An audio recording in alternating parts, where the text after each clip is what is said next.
We have talked about nuclear fusion, and nuclear fusion is the mechanism by virtue of which sun and stars are generating their tremendous amount of energy.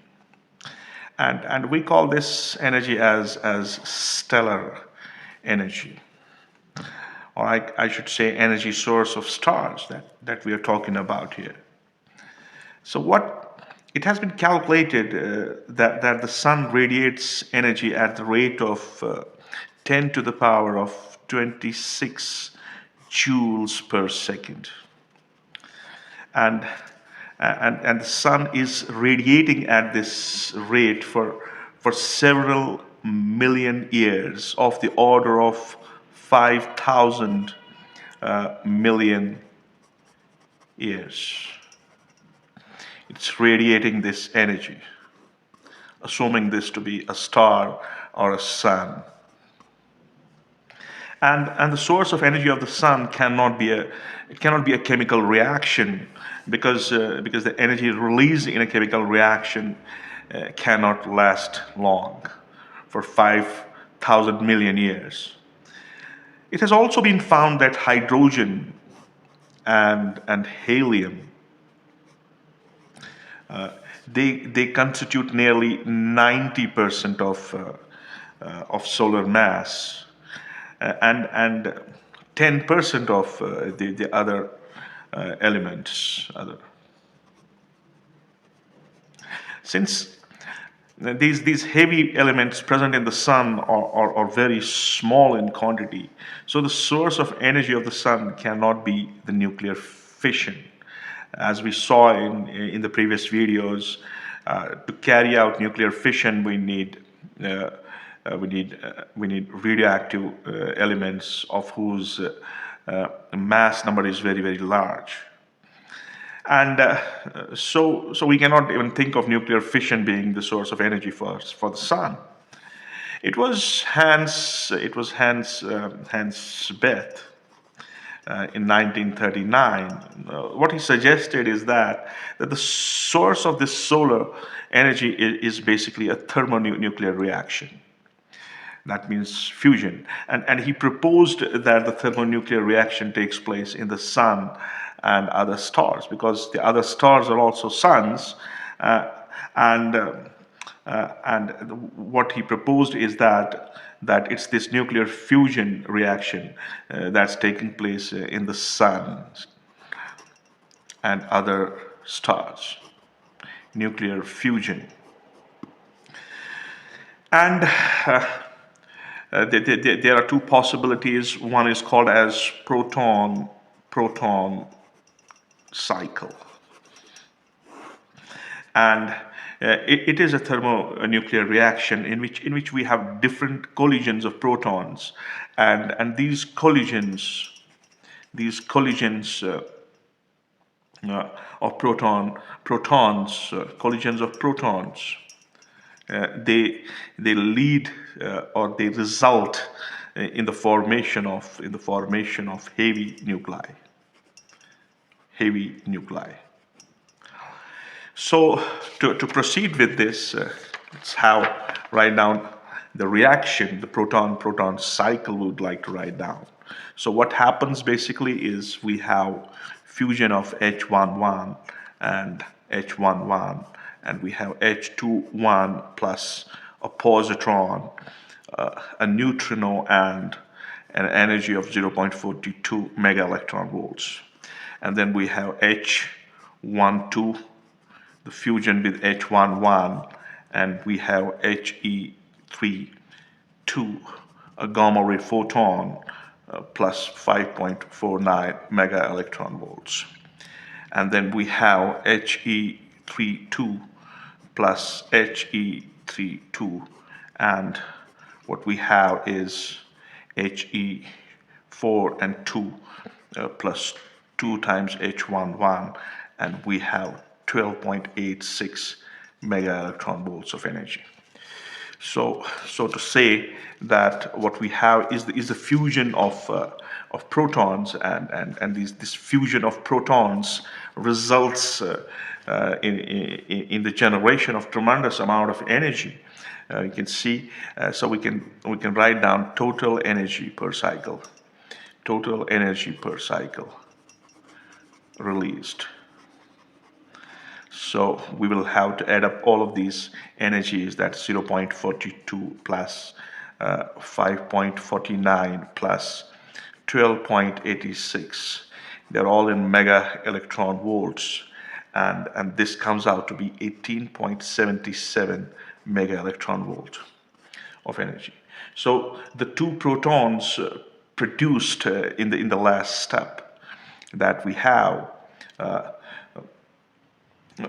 these two protons that we have produced in this last step of the cycle, they repeat they repeat the proton-proton cycle. Now, the other possibility is carbon-nitrogen cycle. So now let's write down the carbon-nitrogen cycle.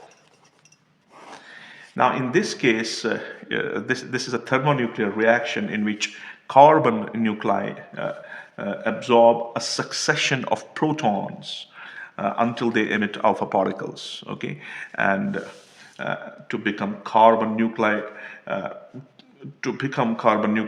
Once more to repeat the cycle indefinitely. So to proceed with the nuclear reaction, what we have is C12 and 6, and we have a proton and converting into nitrogen, and we have Q1 in mega electron volts. Right, and then this nitrogen 13, it gives us C13 and 6 and a positron and a neutron. And then what we have is this C13 and 6 and a proton and nitrogen 14 and 7 plus. We have Q2 in mega electron volts here. Okay, so now what we have is nitrogen 14.7 and a proton, and what it turns into is oxygen O15 and 8 plus Q3 in mega electron volts. And this O15 and 8, it breaks down to nitrogen 15 and 7 with a positron and a neutron. And finally, this N15 and 7 plus a proton leads to C12, 6 plus He4 and 2. So this is how the cycle of the carbon-nitrogen cycle proceeds in a stellar mass, or in a star, or in sun, and what final product we have is we have carbon and helium.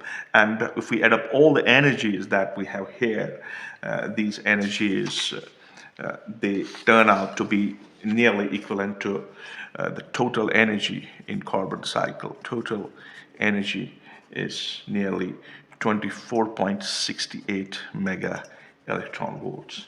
Now, the given thermonuclear reaction takes place in the sun and other stars, and hence they are the source of energy of the solar system that we have.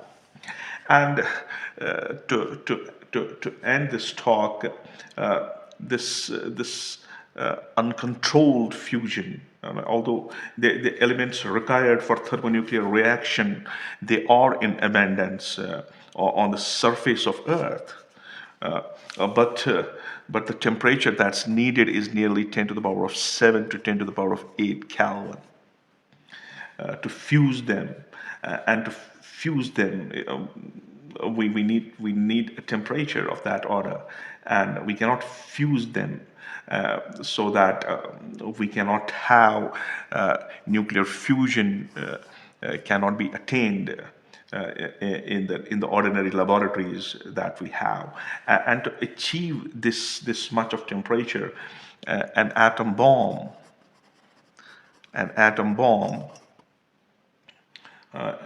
employing the process of nuclear fission can be exploded. Thus, atomic explosion can trigger the fusion process, and simultaneous release of tremendous amount of energy. Now, this is what is known as uncontrolled fusion.